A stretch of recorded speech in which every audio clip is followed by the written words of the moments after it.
Hello and welcome to The Big Fight, which is a special edition this week because we are going to be really focusing on the week that was, and what a week it was.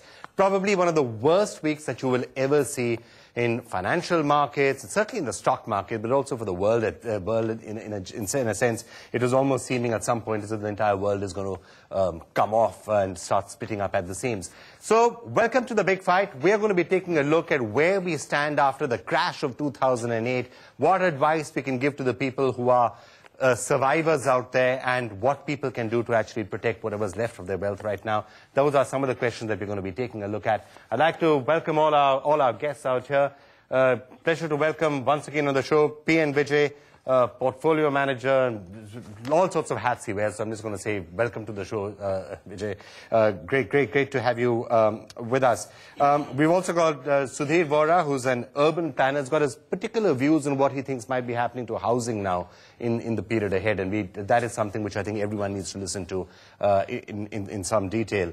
Dr. M.K. Pandey is General Secretary of C2, which is, of course, a trade union which is linked to the CPM.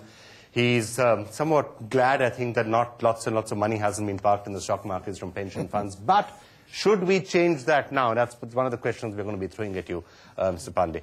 Surjit Bhalla, you've been there on some of these survivors' guides to the crash of 2008 earlier the week. I don't think at that point we thought it would get quite as bad as it did, but then, hey, who knows? And God knows what's going to happen on Monday. In our experts chair, Monica Hullen, who's been really advising all small investors very patiently, very diligently for the last 3 to 4 years what they should be doing with their money. And I think, Monica, it would be fair to say that if everyone had listened to you, they'd probably be a lot less poor than they are right now. But maybe you have some more advice. We'll talk about that. We'll talk about that. We'll talk about that. We'll talk about the advice you've been giving.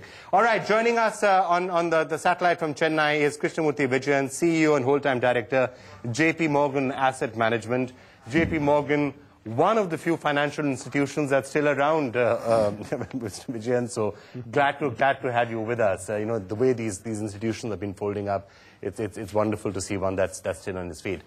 All right, ladies and gentlemen, we're also going to be, through the course of this program, hearing some of the voices that we've been hearing all through the week as to what we should all really do in these times of panic.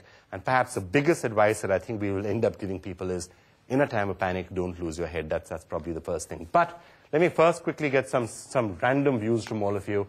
Where do you think we stand right now, Vijay? I think we are standing somewhere at the bottom of the pit. In stock market cliche, what we had on Friday was what we call a capitulation. And we have lost something like 40% of value in the stock market since September 1st, during which period oil prices have come down some $40. Inflation has come down. The RBI has released a huge amount of money into the system. So at this stage, I wish the investors haven't panicked before, but for God's sake, on Monday morning, don't panic. Okay, don't panic. We are somewhere near the bottom of this. So there'd be others who would probably argue that, I mean, there are others who've been saying that we've been at the bottom and we've seen capitulation. Earlier in October and September, there were some people who were thinking we'd seen capitulation on January the 21st when the markets fell by 1,400 points. I don't think we are still at the bottom of the pit. I think the other sectors like retail and real estate, the real real estate, not the unreal real estate, are still going to show their colors. I'm not a stock market expert. But what you're saying is that there are other sectors which could start to face crisis, like housing, like home prices. Which are going to tumble, which would tumble. And because they've been built on dreams. And that's a cause for some concern. Would you agree with Vijay that we are near the end of this? Or, I mean, actually, we've been saying that for a while, haven't we? And we've all been wrong. But what I think I want to emphasize is that yesterday, there was not a single market anywhere in the world that was not capitulating. Whether you want to look at the currency market, whether you want to look at the gold market, whether you want to look at metals markets, whether you want to look at any stock market in the world.